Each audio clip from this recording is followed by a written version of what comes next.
All right, Alyssa, we got to talk about the giant pink elephant in the room. Barbie? The Barbie movie. What the fuck? Okay, Come on. In case our listeners haven't been paying close attention to Oscar nominations, and if you haven't, I salute you because they are a giant waste of time. Unless you have a friend who is nominated, like Cord Jefferson, his movie was nominated. Yeah. Very exciting. Then clap, clap, clap. Yay! Yay for people who work hard and are good people and did a great job. But, you know, if you weren't paying attention, so the Barbie movie was the biggest movie of the year last year, bar none. It was a global phenomenon. Yep. There were some snubs when it came to Oscar nominations. The film was nominated for Best Film, but Greta Gerwig was snubbed in the Best Director category, and Margot Robbie was snubbed in the Best Actress category. But meanwhile, Ryan Gosling got a nomination for playing Ken in the movie, which on a sort of macro level proves the whole point of the Barbie movie, which is that no matter how perfect you are as a woman, it's not going to be good enough. You know what this made me think of? What? Our dear friend Megan Gailey, who wrote for the Critics' Choice Awards, where one of the funniest jokes I think Chelsea Handler made was, Greta Gerwig, box office blockbuster. What do you think Hollywood executives are saying about her right now? Should we give her another chance? Should we give her a second chance? Like, I mean, come the fuck on. How do you take... Like, it's not just that Barbie was a big, great movie. It's that people have been talking about making a movie like this for years and years and years. She took it and did it in such a smart, interesting, captivating way, with music and the set, like everything about it. Like it feels like to me, there couldn't have been someone who directed the shit out of their movie more than Greta. Mm-hmm. Yeah, it was a whole vibe. It was definitely it was a vibe. Yeah, and I think a lot of people were pissed, and a lot of people pointed out that it's, you know, that's exactly the point that the Barbie movie was making, was that women are overlooked no matter how, you know, how much they achieve.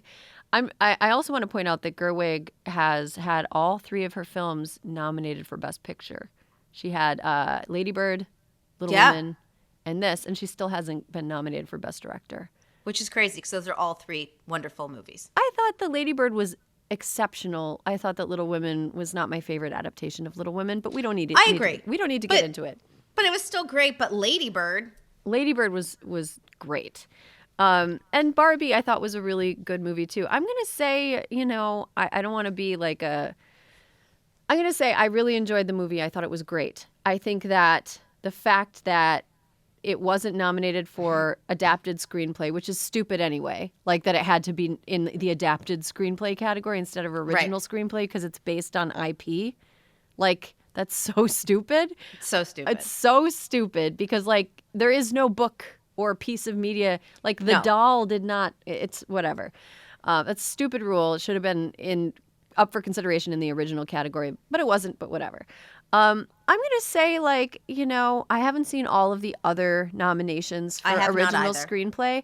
And so I don't think that it's fair for me to say that it's like a total fucking sham that she wasn't nominated for original screenplay, which she co-wrote with her husband, I believe, Noah Baumbach. Yep. I don't want to say that it's like a total snub because I haven't seen all the other movies yet. And so I think that sometimes... Totally fair. I think sometimes during award season, people are like, what, the one movie I've seen didn't get nominated? It's got to be better than all these movies I haven't seen. Correct. But also, look at... The optics are bad. Here's the thing. The optics are bad. Here's the thing. If it had not been nominated, if Margot Robbie had not been nominated, if Greta had not been nominated for Best Director, that's one thing.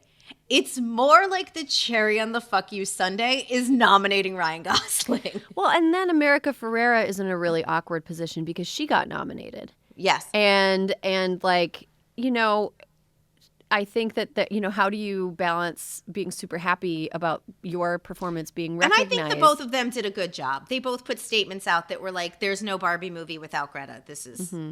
And Margot's production company is the one that made the whole thing happen. And honestly, she became Barbie. She completely put her whole self into being Barbie on the red carpet. Every single time. I mean, it was really a sight to behold. It was incredible. They're making a book of it. A coffee table book of Margot as Barbie by her stylist who was like styling her red carpet on her press tour. I thought it was just like, I thought the whole press tour and Margot's role in it, both how she played Barbie and how she just like completely delivered as like an actress selling her movie. I thought it was just like, it was just like sublime and like mold breaking. And I think that a lot of people trying to replicate the success of Barbie are going to look at how she did it. And she was a 360. 100%. And, you know, there was the one bad thing about the timing of the strikes. I mean, there's a lot of bad things because people were like, oh, no, I'm not getting money anymore. But it cut short the press tour of Barbie. Yes. So it was like we were deprived of some of the looks. I think that she might have been saving some of them for award season. I mean, or like she might have been like, I didn't get to use this during the press tour, and so I'm going to use it during award season. Well, what she's been pulling out for award season has been 10 out of 10. Absolutely 10 out of 10. So, yeah, I mean, I kind of, on one hand, I think that the optics of the who was nominated and who wasn't when it came to the Barbie movie was just like very like, oh, great, googly moogly. But on the other hand, I think that grumbling about Oscar nominations, if you haven't seen all of the movies that did get nominated. I mean, we're talking about the best actress category now contains the first ever Native American actress to be nominated. Without question. And if Margot had been nominated, one of the people would not have been. And so it's like... No, again, I think it comes down to just the Ken of it all. That's true. That is true. The Ken of it all. That's how it feels to me. If it would have felt like a snub, but it felt quite pointed when they were like, but... Ken. Mm-hmm. And America Ferrera. Yeah. I mean, look. America Ferrera thing just doesn't feel like it plays into the like bad optics of the whole thing. I think it just is. It puts her in a slightly awkward position, but I'm very happy for her. Former Hysteria guest, by the way. Yes, ma'am. Yes. So congratulations to America. And a hearty click of the tongue to the people who... to the people. Can you imagine seeing that list of nominations before it was made public and being like, oh, no. Fuck. Yeah. Oh, God damn it. Here we go. They're lucky that Twitter is an empty spirit Halloween of what it used to be, because the Twitter reactions would have been crazy. Hillary Clinton reacted to it on Instagram. So, you know. When you've got Hillary's attention. Oh, I want to talk about something that is not really that petty, but is... It sounds petty because it has to do with like a niche clothing company that mostly rich moms like. I'm so mad about this. I'm so mad about this. So Kyte Baby is a brand of clothing. It's like bamboo baby clothing for babies with it's really like high quality and nice and silky. Which, by the way, the CEO developed because her child suffered from eczema. And it was found that bamboo clothing, there's so much in this story that made me mad, but like, she did it to solve a problem, and here we go. Sorry. Right. So she started this company based on an empathy and care for mothers and babies and their needs, right? Mm-hmm. Female CEO, female founder. And one of her employees adopted a baby, and the baby was born very, very premature. I think like 23 weeks was just the razor edge of... Not even a pound. Not even a pound, but 23 weeks is like just the very limit of when modern technology is able to keep them alive for long enough. Like, they have to have so many interventions to survive, and it is a long stay in the NICU, and it is super stressful for any, parents involved, and it requires so many resources. Anyway, so one of her employees adopted a baby who was in the NICU, requested some accommodations for work. She wanted to work remotely. She wanted to have, I think, some extra leave. She just wanted some accommodations for this like extremely stressful complication in her life plan. Right. And the CEO denied her. And there was a huge firestorm. People got super mad. And then the CEO was like, whoops, I'm sorry. I'm going to make it right. Do you think enough was done? Like, is this like... I have so much to say. This made me so angry. First, we should have paid family leave in this country. That's one. Two, the CEO, here's the thing. When you first of all, the CEO admitted she made this decision herself, that she was the one who's like, sorry. Now, the intricacies of the leave plan there were like based on how long the woman had worked at the company. She got 2 weeks off paid if she signed something saying after that she'd come back for 6 months. She's like, I can't possibly do that. And so then they were like, well, then you're fired. And she's like, well, can I work remotely? And they're like, no, you're fired. We deem you as like an in-office person and you're fired. Okay. Erin, of women who have children under 5 years old, this is a Brookings Institute report that came out last summer.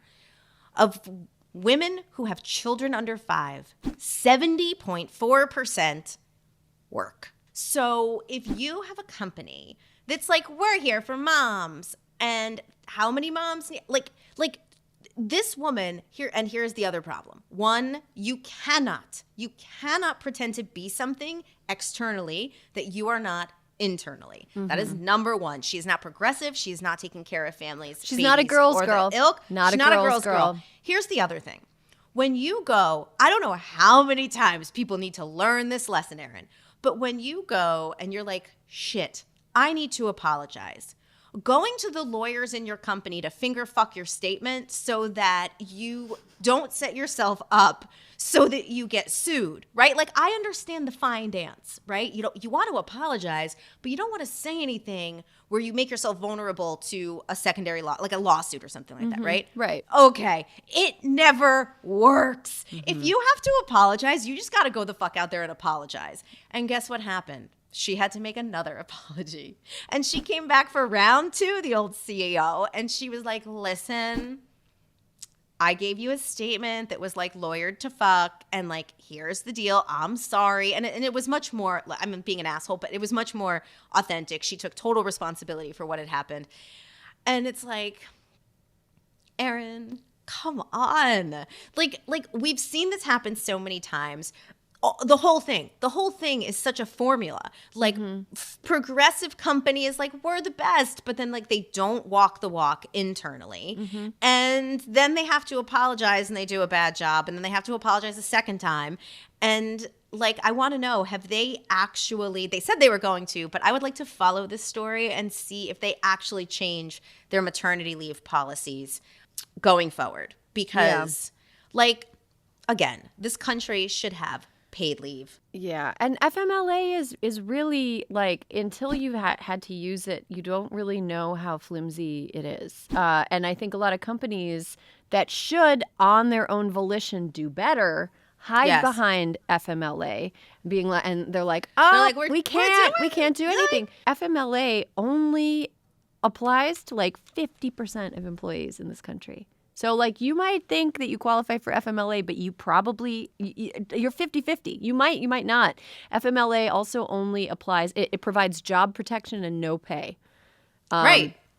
You aren't even guaranteed your old job back. You're guaranteed an equivalent job. Yes. An equivalent job in the corporate ladder, but some of those jobs are just totally you can come back from FMLA and just be put in a dead end position with like no chance to advance. FMLA only kicks in once you've been at a workplace for 12 months.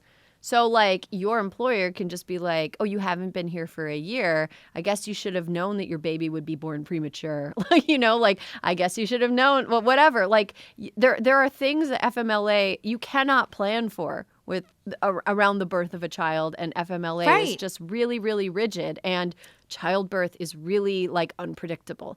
And like, another thing I wanted to say is like, the CEO of Kyte Baby ruined this woman's experience with the birth of her child. Ruined it. You can't unring that bell. In addition to the stress of having a premature baby and not knowing whether or not that baby would survive, and seeing that baby, in a glass tube hooked up to all kinds of things and getting injected with steroids to help its lungs finish developing. Like, in addition to that, you are always going to remember, as part of that child's birth, the fact that your CEO was a fucking asshole to you. This happens in a lot of companies across the country every single day. It's not as blatantly hypocritical as it is in this case. But yeah, we need fucking nationwide paid family leave. Yeah, because you know why else, as a fucking child-free woman, I'd like to just pop off on this one. we need a federal policy, because a lot of companies too will be like, oh yeah, we have a good policy, but we're actually not doing anything ourselves. We're just going to make the other people do more work, and we're not going to help them. And which is like such a fucking shit dynamic to put people in. And so anyway, I just want to say that too. It's like, do better. You're all profitable. Right. Well, and then also like people who don't have children, whether by choice or circumstance, being put upon because, you know, there's like one less employee and the company doesn't like spring to hire a temp to help like with some of the lifting. Yeah. I mean, in other countries, there are employees who literally that's their job to float around to different companies and fill in when people are away on parental leave.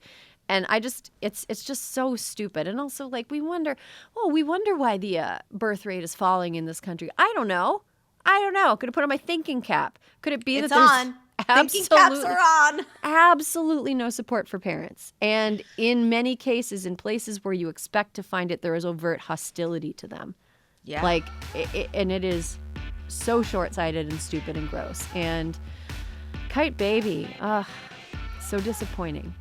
One to grow on, you know. Maybe the CEO learns from this and actually does implement a nice policy. Yeah, and let this be a lesson. If you're a CEO of a company that has a shitty family leave policy, this could be you in the future. Could be you. You can Do fix better. it.